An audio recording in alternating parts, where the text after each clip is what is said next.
Welcome to the BCRPC Law Enforcement Training Module 3, Use of Force. This module is designed to equip you with the knowledge and skills necessary to effectively and safely manage situations requiring the use of force.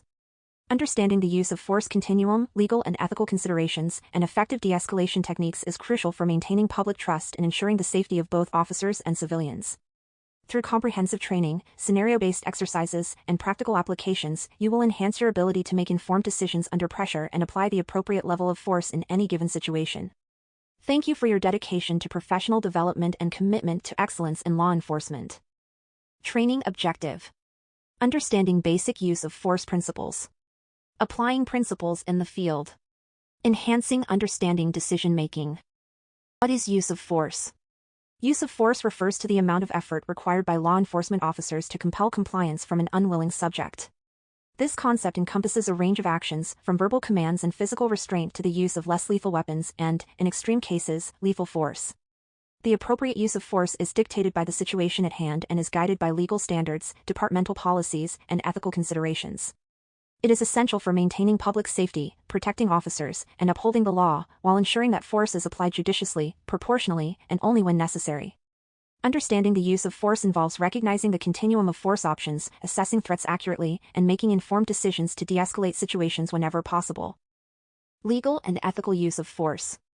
The legal and ethical framework governing the use of force is fundamental to law enforcement training. Relevant laws and regulations include federal laws such as Fourth Amendment rights, which protect against unreasonable searches and seizures, and various state-specific statutes and guidelines that must be adhered to. Ethical considerations involve the duty to protect life and uphold justice while navigating potential ethical dilemmas and making sound decisions. Misuse of force has severe implications, including legal consequences and loss of public trust. Integrity and accountability are essential in ensuring that force is used appropriately and justly. Understanding and adhering to these legal and ethical standards is crucial for maintaining public trust and ensuring the fair and effective application of law enforcement powers. Understanding the use of force continuum. The use of force continuum guides officers in applying appropriate levels of force in various situations. It ensures a graduated response, helping to prevent unnecessary escalation and protect both officers and the public. The continuum typically includes levels from officer presence and verbal commands, to empty hand control, less lethal methods, and finally, lethal force. Understanding this continuum is crucial for making informed decisions in the field. Officers must quickly assess situations and choose force levels proportionate to the threats they face. This approach safeguards lives and upholds justice and accountability, ensuring actions are reasonable, necessary, and legally justified. From presence to lethal force. The levels of force encompass a range of actions, from presence and verbal commands to lethal force. The first level, presence and verbal commands, involves a non-threatening appearance and clear communication to establish authority and gain compliance without using physical force. Empty hand control includes physical techniques to control a subject without weapons, such as holds, joint locks, and pain compliance. Less lethal methods, such as tasers, batons, and pepper spray, are designed to incapacitate a subject without causing permanent harm. Lethal force, which involves firearms or actions likely to cause death or serious injury, is justified only under specific conditions. The decision-making process for escalating or de-escalating force is continuous, requiring ongoing assessment and adaptation based on the evolving situation. De-escalation techniques. De-escalation is a key component of effective law enforcement. This slide will focus on verbal and nonverbal communication skills that can help diffuse tense situations without resorting to force. Techniques such as active listening, maintaining a calm demeanor, and using persuasive communication are essential tools. Learning to de-escalate can reduce the need for physical intervention, minimizing risk for all parties involved. Role-playing exercises and scenario-based training will be used to practice these skills in a controlled environment. Scenario-based training. In this scenario, an officer encounters a visibly agitated suspect who appears to be armed. The suspect is yelling and making threatening gestures, creating a tense and potentially dangerous situation. The officer must quickly assess the threat and decide how to respond. Participants will consider the following options: A. Immediately draw and aim the firearm at the suspect, demanding they drop their weapon.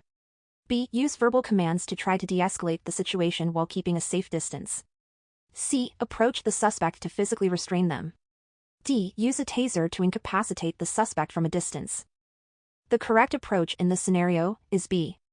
Use verbal commands to try to de-escalate the situation while keeping a safe distance. Explanation: Option A might escalate the situation further, increasing the risk of a violent confrontation.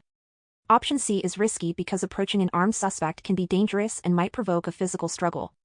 Option D involves the use of less lethal force, but it should only be used if de-escalation fails and the threat level justifies it. Using verbal commands and maintaining a safe distance allows the officer to control the situation with minimal force. By speaking in a calm and steady tone, using open body language, and actively listening to the suspect, the officer can help to de-escalate the situation. This approach reduces the likelihood of violence and emphasizes the importance of patience, communication, and maintaining control under pressure.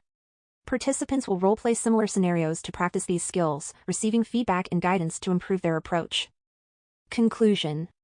In conclusion, understanding and properly applying the use of force continuum is crucial for maintaining public trust and ensuring the safety of both officers and the community. This training has covered legal and ethical frameworks, levels of force, and the importance of accurate reporting. We also explored stress impacts, recognizing behavioral cues, and effective de-escalation techniques. Through scenario-based training and role-playing exercises, you can refine your skills for real-world situations. Remember, the goal is to control situations with minimal harm, ensuring actions are justified, proportionate, and aligned with legal and ethical standards. Thank you for your commitment to professional development and for striving to enhance safety and justice in your community.